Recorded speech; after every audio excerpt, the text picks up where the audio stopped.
అరే ఏంట్రా ఇది? ఇంకా సబ్స్క్రైబ్ చేసుకోలేదా? సబ్స్క్రైబ్ చేసుకుని ఆ బెల్ ఐకాన్ కొట్టండి.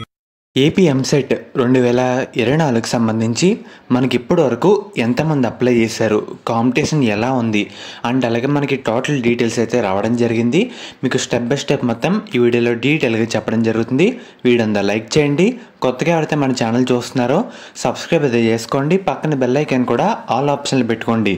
మెయిన్గా వెబ్సైట్కి ఇంకా ఎవరైతే అప్లై చేసుకోలేదో వెంటనే చేయండి. మనకి ఈ మంత్ 15th వరకు టైం ఉందన్నమాట, లేట్ ఫీజ్ కాకుండా. ఇంకా ఎవరైతే అప్లై చేసుకోలేదో వెంటనే చేసుకోండి. మెయిన్గా మీరు ఒకసారి స్క్రీన్ మీద చూస్తున్నారు కదా, ఏపీ ఎంసెట్కి 3,05,000 అప్లికేషన్లు అయితే రావడం జరిగింది. సో మనకి ఈసారి కూడా కాంపిటీషన్ అయితే చాలా ఎక్కువ అయితే ఉందన్నమాట. అండ్ అలాగే ఇంజనీరింగ్ ఎంపీసీ స్ట్రీమ్ విషయానికి వస్తే విద్యార్థులు సుమారుగా 2,35,000 మంది అప్లై అయితే చేసుకున్నారు. అండ్ అలాగే బైపీసీ అగ్రికల్చర్ ఫార్మసీ ఈ స్ట్రీమ్కి సంబంధించి 69,000 మంది అప్లై అయితే చేయడం జరిగింది. రెండు స్ట్రీమ్ సంబంధించి అంటే బోత్ ఎంపీసీ అండ్ అలాగే బైపీసీ సంబంధించి టోటల్ 892 మెంబర్స్ అయితే అప్లై అయితే చేయడం జరిగింది. సో చూస్తున్నారు కదా, చాలా కాంపిటీషన్ అయితే ఉందన్నమాట. దీనివల్ల కట్ ఆఫ్లు కూడా మారే అవకాశం అయితే ఉంది.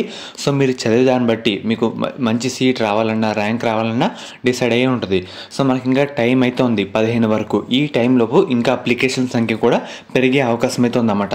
సో మీ ప్రిపరేషన్ బట్టి మీ ర్యాంక్ డిసైడ్ చేస్తుంది. మెయిన్గా చాలా మంది కాంపిటీషన్ కూడా పెరిగే అవకాశం అయితే ఉంది. చూసుకోండి, బాగా ప్రిపేర్ అవ్వండి. సో ఫ్రెండ్స్, ఇది ఈరోజు వీడియో.